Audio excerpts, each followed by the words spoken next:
Money habits for 7 days to practice, which will blast off your mindset. Hi, my name is Zakkery. Welcome to the channel. Here we talk about money in digital marketing. For 8 years, I've been working in the niche of customer acquisition in online course business. On this channel, I do the videos which guide you in the niche of digital marketing and online course industry and help you to generate bigger revenues. If you are just starting freelancing, if you are on the way of creating your first online course, do not postpone and start watching all videos that I upload to this channel. And if I always say, if I was able to achieve these high results with my not perfect English, then you guys can make it too. Financial mindset is extremely important when we talk about switching career, generating revenues with your sales of online course, or when we talk about just a regular success in the career, because this is all connected with the amount of money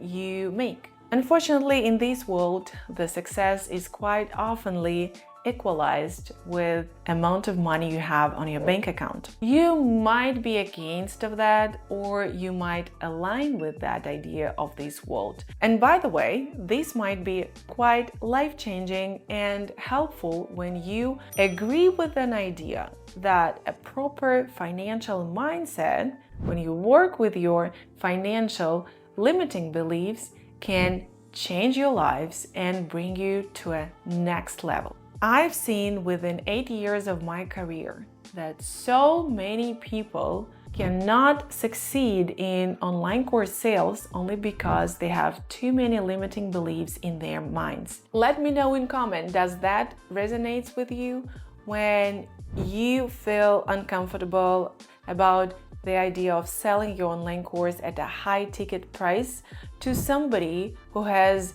not enough money? When you think that it's quite difficult for that person to pay for their service that you have, you start hesitating, oh, maybe it's not such a good idea, maybe I could provide him a discount, maybe I can create a one-time offer for this person. This is a limiting belief in your mind. Actually, this has nothing to do with the price or with the level of income of the other person. It's just all within your head. And we need to work on it. A lot of people are afraid to ask a high price for their services just because they think they have not enough of expertise or that their services do not cost so much money. They're afraid to name the price. They try to avoid that moment of telling the price for their services for as long as possible. And this is when we face the limiting beliefs that we need to fix. How we do that?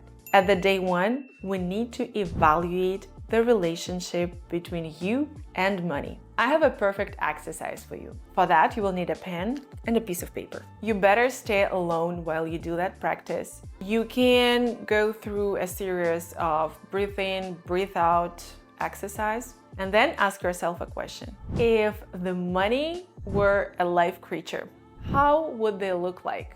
And your task is to draw the creature that will identify the symbol of the money for you. You can visualize it at first just in your mind and then put it down on the paper. I guarantee that most part of you will depict money as a scary creature, and this is the moment when the truth comes on the surface. While you have such a relationship with the money, how do you think?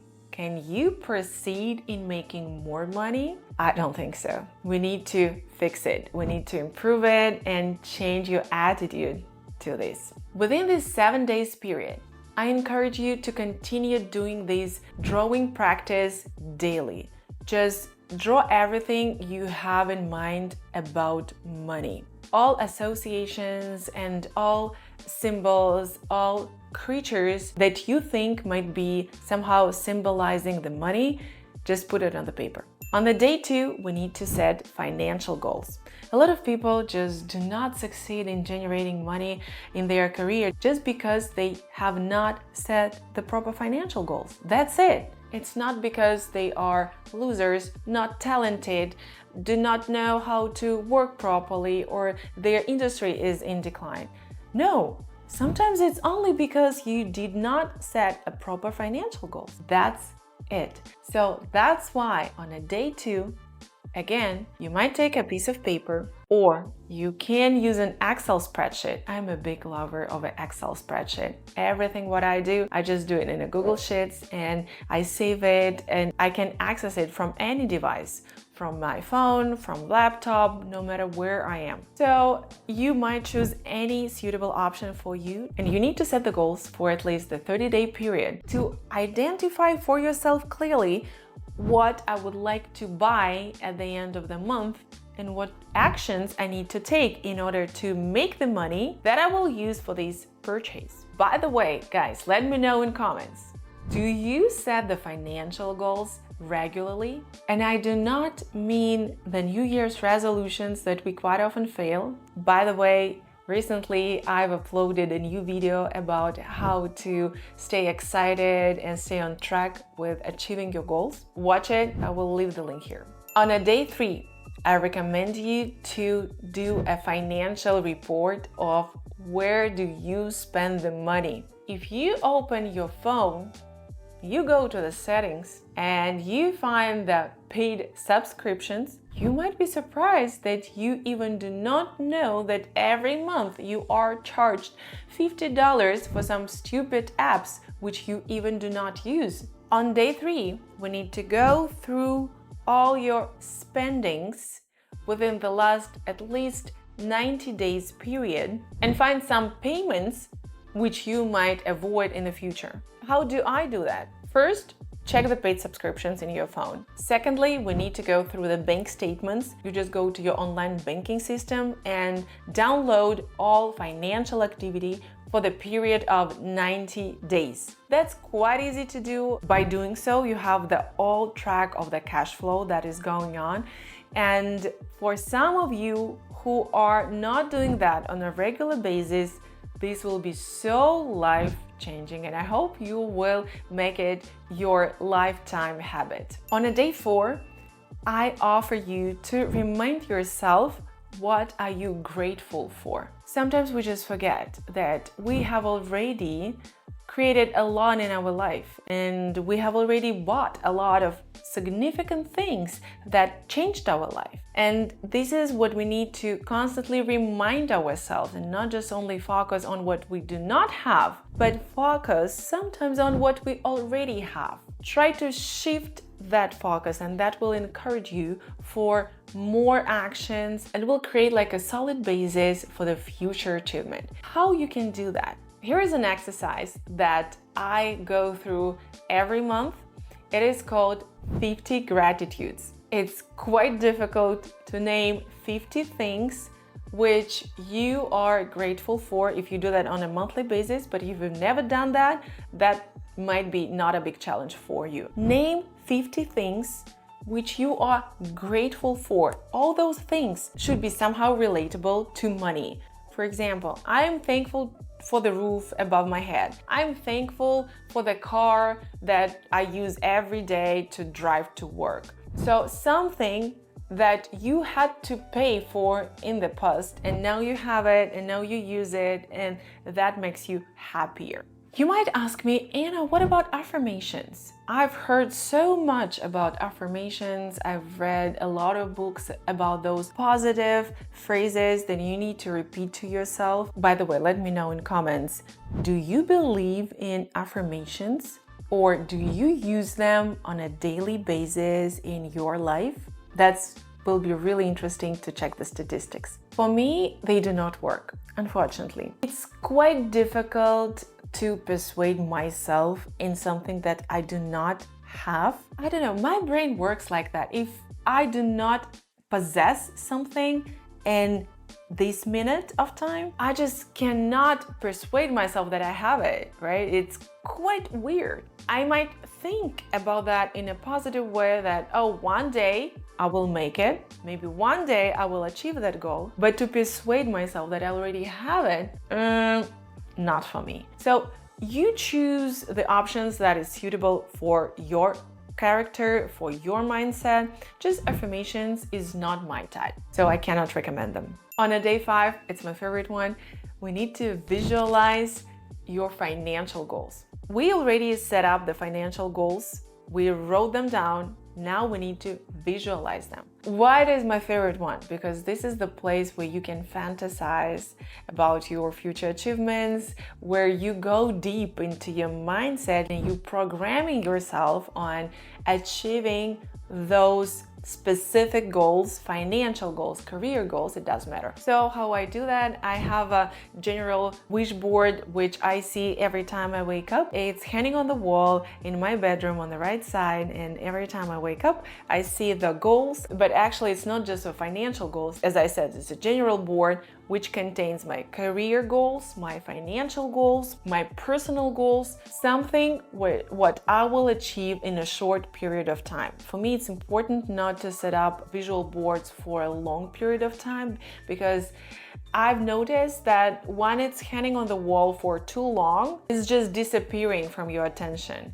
If you change it constantly, for example, a couple times a year, then you will notice it and you will pay attention more often to the pictures that you've pinned on that wall than if you just do not change the pictures for years. No, it's not my type. I need the situation to be changed. So how you can do that? I usually just go online and browse the specific pictures that depicts the financial goals that I've set, and this is the best option for me to do. I do not like to go to this bookstore and buy magazines and then cut out those pictures that look more likely your financial goals, because I think this is like a compromise all the time, because you have a limited amount of magazines and then you have to find something within these limited amount of magazines that might fit as a good depiction of your financial goals. No, I don't want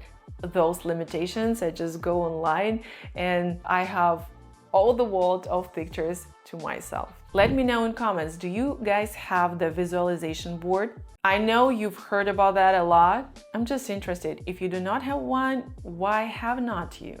You just do not believe in visualization, or you're just lazy to do one? Day 6, we're gonna Google the information on how to become a millionaire.